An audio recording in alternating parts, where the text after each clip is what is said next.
Hi guys, this is gsnon.com and I'm here with the unboxing of the OnePlus Nord 2T 5G. So here we have the device with 8 gigs of RAM and 128 gigabytes of storage in the color called Jade Fog.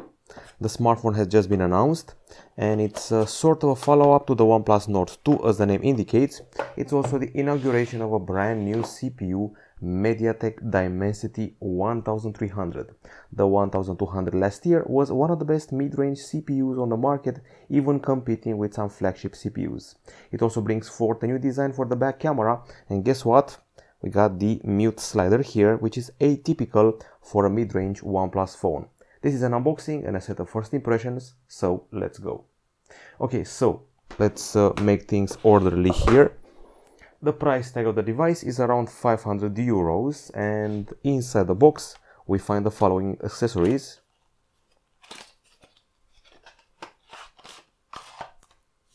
We obviously receive a case which is flexible and has all the needed cutouts, also semi-transparent.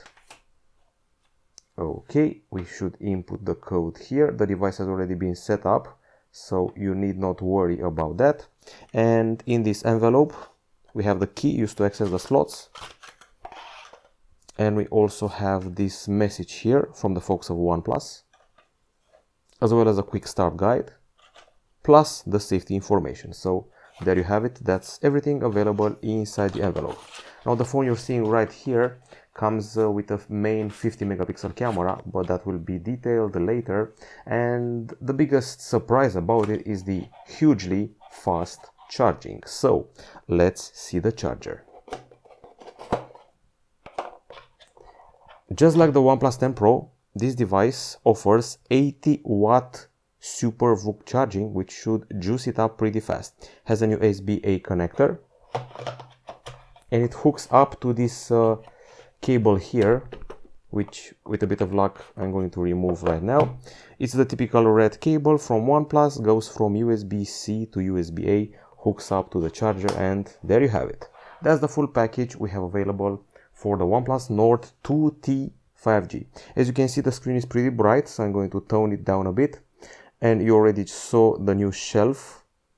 Okay, here we are. As I said before, you already saw the new shelf which was inaugurated by the OnePlus 10 Pro, and you can actually remove it from this area and put it here if you want to. And right now the notifications and quick settings have been relegated to the left side.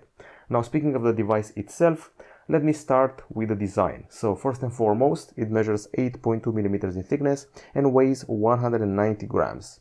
It's a pretty hefty phone for a 6.43 incher, and it's got curved sides at the back, glossy back by the way, and we have glass at the back, we have a plastic frame, and also glass at the front, which has a screen protector applied from the factory. I'll be honest, I'm finding this phone to be a bit slippery on account of the very glossy and curved glass at the back side. I almost called it plastic. It stands out with the design of the back camera. This is something that Huawei would do nowadays, or maybe Honor. That's their trademark design. Well, almost.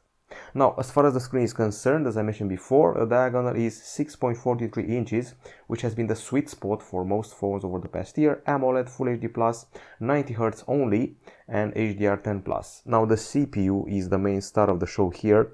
It's the main novelty, and I'm pretty curious to see if apps are able to detect it. I'm talking about this app, which properly identifies hardware. I'll tell you, it's a MediaTek Dimensity 1300 6nm octa-core, identified as such, accompanied by 8 or 12 gigs of RAM and by 128 or 256 gigabytes of storage. Here we have the version with 8 and 128, just so you know. There's no micro SD. And next up we have the battery, which let's see, it's listed here, 4500 mAh, 80-watt charging, which this is probably the best, the fastest wired charge for a mid-range phone in this price segment, possibly. It's an adaptive charge, by the way. We also have 9 special temperature sensors to keep the device cold during the charge. And if you want to get more technical about it, we have LPDDR4X RAM and UFS 3.1 storage. On the camera front, let me start with the, well, front camera.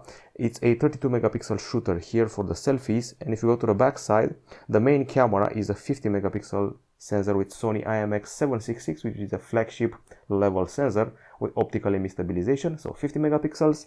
Then there is an 8 megapixel camera, which is the ultra wide one, and a small 2 megapixel monochrome camera. You can see the LED flashes here. This is the warmer light flash and this is the colder light flash, dual tone flash. We have modes like nightscape. We also have 4K video capture, slow-mo, 960 frames per second, and more goodies in this interface here.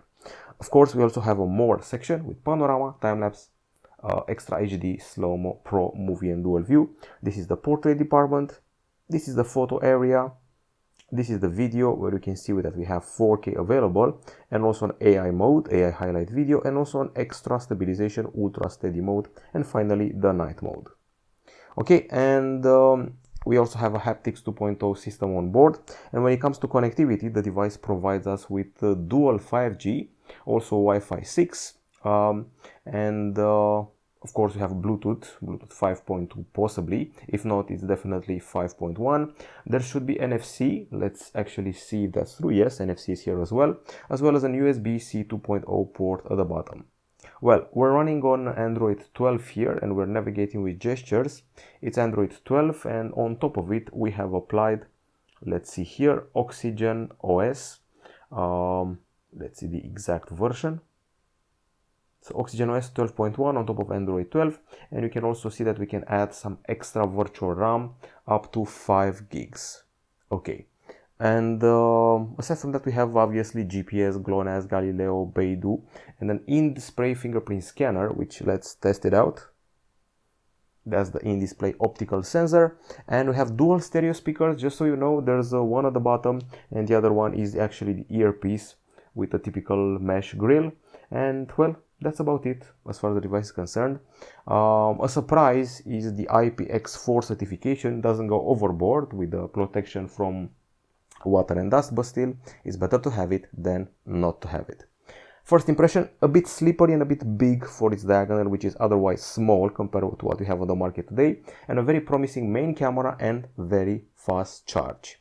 We also get 2 years of Android updates and 3 years of security updates. Now, a quick bonus for you, we also have the brand new OnePlus Nord Buds headphones here. Just a quick peek. This is not a review, presentation, or an unboxing.